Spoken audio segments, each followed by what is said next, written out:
নিয়ে চলে আসেন। সালাম আলাইকুম।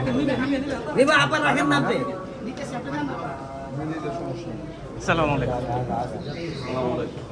আলাইকুম। এই দোয়া মাহফিলে ইতিমধ্যে আপনাদের এই ঢাকা 14 আসনের প্রাণপ্রিয় নেত্রী, বাংলাদেশ জাতীয় সংসদের সদস্য, বিশিষ্ট মানবাধিকার কর্মী, মিরপুরের মানুষের উন্নয়নকে নিয়ে যিনি কাজ করছেন সেই সানজিদা ইসলাম তুলি আমাদের মাঝে উপস্থিত হয়ে এই তৎপরদের মধ্যে আছেন।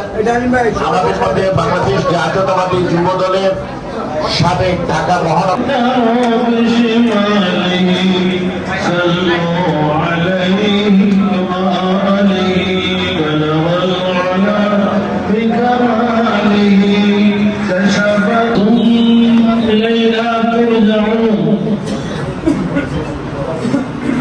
قال رسول الله صلى الله عليه وسلم كفى بالموت واعظا أو كما قال عليه الصلاة والسلام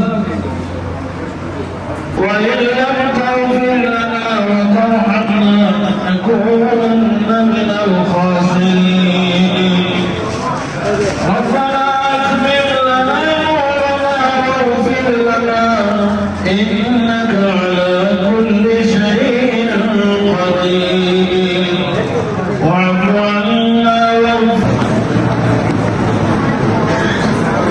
بسم الله الرحمن الرحيم. قل هو الله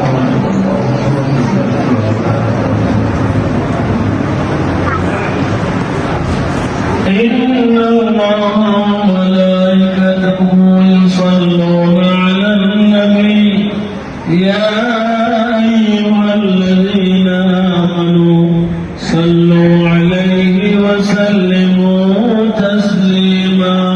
صلى الله على محمد صلى الله عليه وسلم.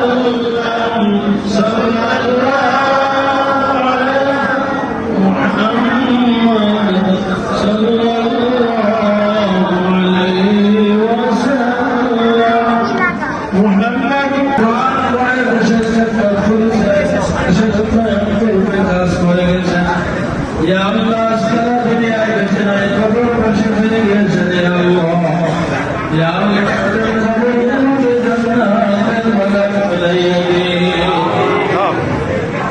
يا رب العالمين يا الله আজকে যারা উপস্থিত হয়েছেন দোয়া অনুষ্ঠানে উপস্থিত হয়েছেন অনেক অনেক ধন্যবাদ, মোবারকবাদ ও আশীর্বাদ থাকবে সবার প্রতি যে আপনারা আমাদের এই মাদ্রাসার এই তৃতীয় তলায় মিলাদ অনুষ্ঠানে আপনারা উপস্থিত হয়েছেন।